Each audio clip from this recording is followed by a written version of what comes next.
Oh, great. Yeah, there you are. Okay, let me put you in the spotlight. And the floor is yours. Thanks for coming. All right. Good evening, Democratic Party family. Some of you know me, some of you don't. My name is Sean Dugar. I have the honor and privilege of representing all of you as an elected member of the Democratic National Committee for the state of California. I am not Malia Cohen. She sends her regrets, but she had a special meeting of the San Francisco County Police Oversight Commission, which she is the chair of. And they had an urgent issue that they had to address, and she had to chair that meeting. So she asked me to speak with you all in her stead. I won't take up the full 15 minutes, but I will let you know why I'm supporting Malia. I've known Malia for, oh my goodness, at least 16 years now. And I've seen her grow in her role of public service. I first met her when she was a candidate for San Francisco Board of Supervisors, saw her elected to that position representing the southwest part of San Francisco, which is the historically Black and Latinx communities of the city. I saw her rise up to become president of the San Francisco Board of Supervisors and spend a number of years in that role. I saw her go even further and get elected to the Board of Equalization, where she now serves as the chair of that body, representing a fourth of the state of California, over 10 million voters, and 23 counties. As the chair of that organization, she's worked very closely with our current controller, Betty Yee, who a year and a half ago approached her and asked her to run for this office. Betty felt that the seat needed to remain with a woman and a woman of color and a person who has life experiences that deal with that that largely impact how they see budgets and how they see oversight. One thing I want to clear up, somebody earlier asked the question about what does the controller do? The controller does a lot more than just mail checks and cut checks for the state of California. The controller sits on over 70 boards and commissions across the state of California. So if you care about the environment, you care about the controller's office because the controller sits on the state lands commission. If you are a public employee and you have a pension, you care about the controller because the controller sits on CalSTRS and CalPERS, which are the two largest pension organizations in the world. So it's very important, and it's important to me that we have someone who shares our values, my values, our Democratic Party values, who has the life experience, and who really represents the diversity of our state.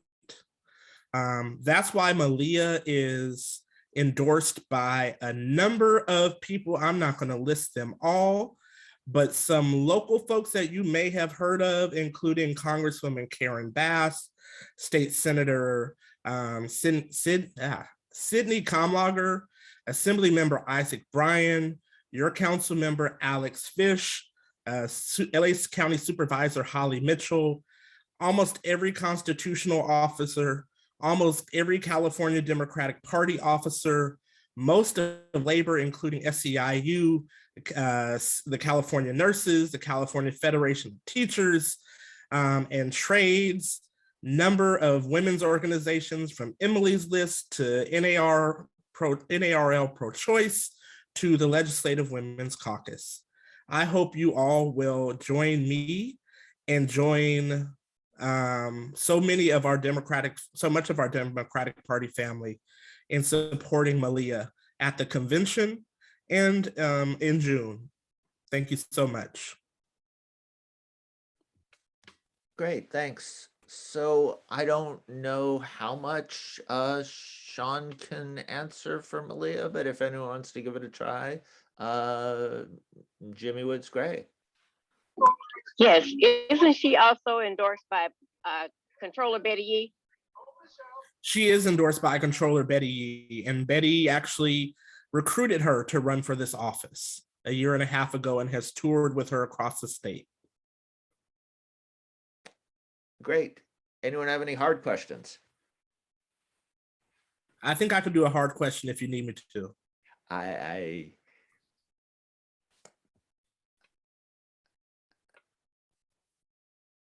Okay, I think we're good. Well, okay. Probably okay. not hard.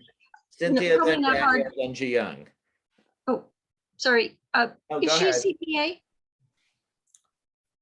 Say that again. Is she a CPA? She is not. What is her, what's Um, designations does she? so she has her master's in finance. Oh, that's what I was asking. Okay, thank you. Mhm. Great. Daniel Lee. So I'll try to be as brief as possible.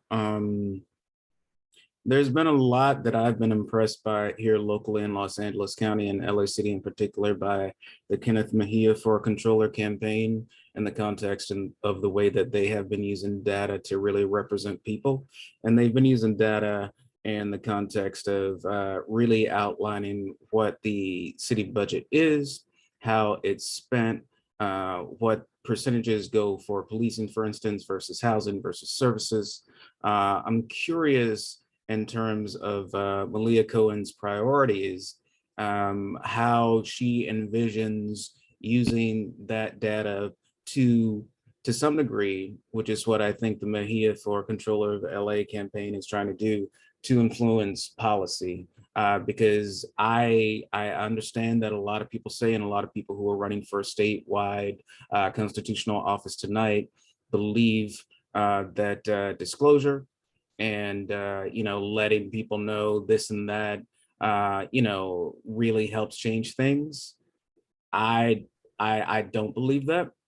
I believe that it's a tool that, if it's used in the proper way, can help change things, but I don't believe disclosure alone can really move things forward. I think you need disclosure, but then you need people to use the data in an active way to change things. So I'm curious if there are priorities in terms of Board of Equalization member Cohen in the context of how she might use data to more directly influence policy in the state or highlight spending priorities. Definitely. So something that I've heard Malia talk about numerous times is the power of the audit. That the controller's office is the one that has the power of the audit amongst the constitutional officers. That includes the power to audit the governor's office. That includes the power to audit the legislature. And that includes the power to audit the entire California budget. And so it really is, as she has said, what you do with that information and how you publish it and how you make it available. I have not heard about her individually pushing legislation with it, but having that publicly available and as a resource for people, for everyone. There's a lot of good organizations that push for policy issues and just don't have the data to support what they want to do. And I think having more audits and more public access of audits and audits that are understandable makes the difference. Great, thanks. Ji Young?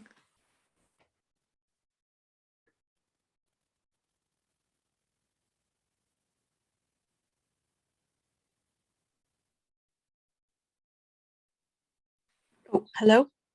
Yes. Go ahead. Oh, sorry about that.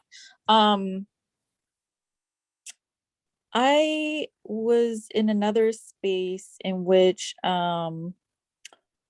was Region 11. It was the Region 11 meeting. Malia was there, as was Ron Galperin. Ron, they were both asked about Prop 13, and Ron said that, gave a very clear answer that he would work to reform Prop 13. And Malia said that she wasn't taking a position on it right now. Has that changed?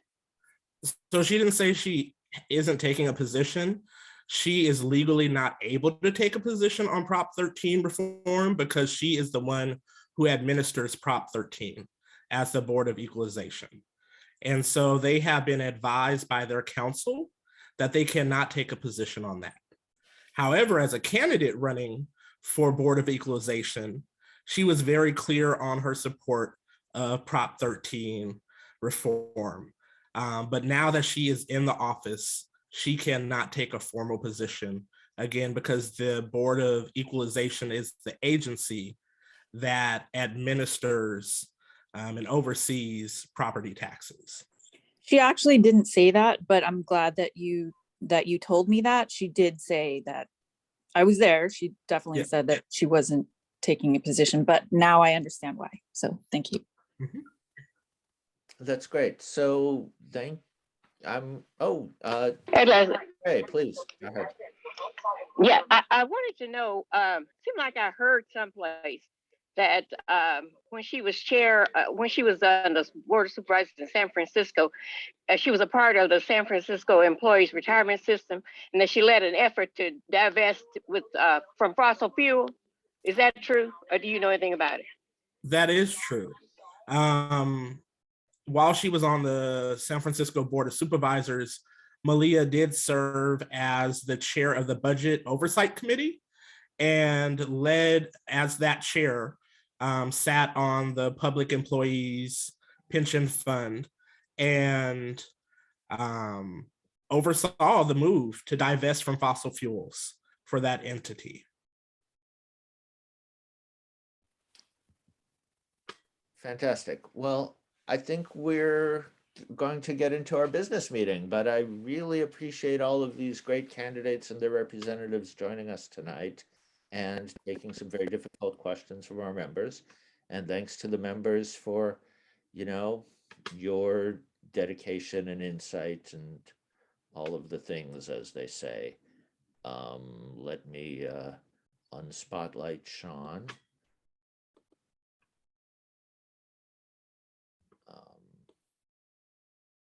And I'll end the recording now.